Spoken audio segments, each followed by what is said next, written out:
গত 3 দিন আগে আমি দুপুরবেলা এক ছেলের জানাজা পড়ছি আমার বাসার পাশে। 22-23 বছরের এক ছেলে, চাঁদের মতো চেহারা, চাঁদের মতো চেহারা, এত সুন্দর চেহারা তার, লম্বা সুঠাম সুন্দর চেহারা। আগের দিন রাত্রে 11:30 বাজে সিএনজি ভাড়া করে একা কোথাও যাচ্ছিল।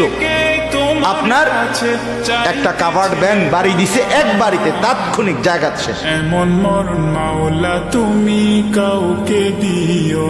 পরের দিন দুপুরবেলা জানাজা হয়েছে।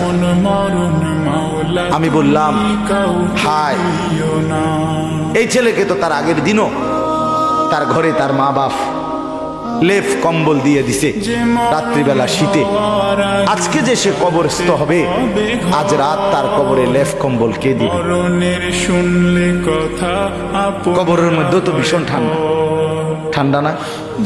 কথা বলেন না কেন? ঘরের চাইতে বাহিরে বেশি ঠান্ডা না?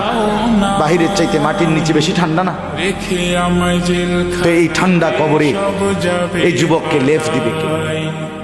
কম্বল বিছাই দিবে কে? তাকে আশ্রয় দিবে?